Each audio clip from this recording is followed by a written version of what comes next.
Senator Henderson. Thank you very much, Mr President. In a couple of months' time, Australians will go to the polls.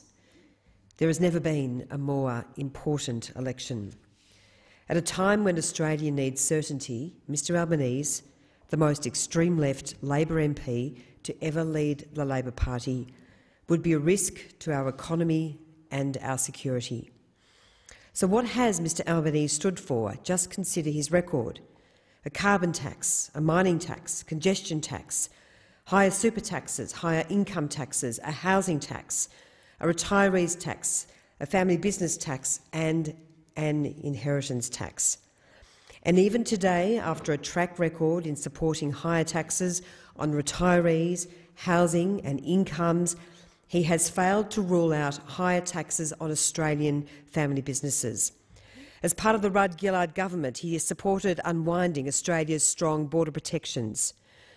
Under Mr Albanese's leadership, Labor has voted against laws to help deport foreign nationals who commit violent crimes. Mr Albanese would be too weak to stand up to the Greens, the unions or even Mr Shorten, and too weak to stand up for Australia's national interests. Just consider the Labor left, particularly in Victoria, its absolute profound failure to oppose Daniel Andrews' insidious Belt and Road agreement. I say shame on Mr Albanese and shame on the members for Corangamite, Bendigo and Ballarat, amongst others. Mr Albanese is a weak leader who does not know what he stands for. On major policy issues like JobKeeper and income tax relief, he flip-flops and cannot stick to a position. Mr Albanese and Labor even flip-flopped on their only major policy in response to the pandemic, a plan to spend around $6 billion to pay every person $300 to get a vaccine. Just imagine if he had control of the Treasury. Mr Albanese and Labor have no plan for our economy and no plan to keep Australians safe. He's certainly not resonating in the federal electorate of Corangamite.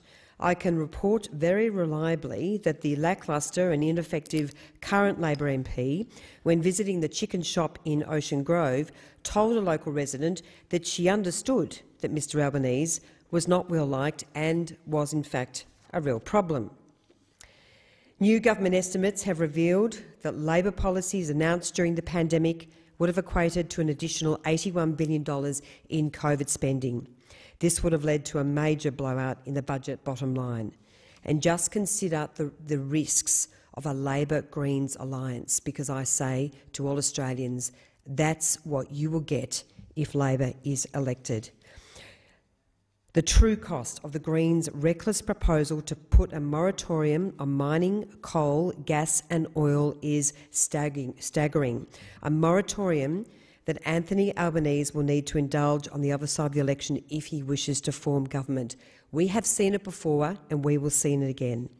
Figures confirm that if the Greens get their way and force Labor down this path in a hung parliament, at least 80,000 jobs are being put at risk, 50,000 in construction, 30,000 in ongoing employment across the country, as well as more than $500 billion of investment in local communities right across Australia. The resources and energy sector contributed just over $35 billion in royalties and company tax in the last year's figures. So if we take those billions away, it's up to Labor and the Greens to tell us which schools, which hospitals and which pensioners will be hit and where funding will be lost and taken. Of the projects in the pipeline across the country, $185 billion are directly contributing to lowering emissions, hydrogen, ammonia and carbon capture and storage projects. The Greens' policies are so short-sighted. Killing off investment in the resources sector will also impact our aim to reach net zero by 2050. Gas, in particular, will play a critical role as we transition to a lower emissions future, and we all know and have heard that the member for Corangamite has absolutely rejected gas. So, as I say, the Labor-Greens alliance is bad for jobs, bad for investment, bad for the budget and bad for any ambitions to reach net zero. I say to all Australians, at the next election, don't risk Labor. Thank you, Mr President.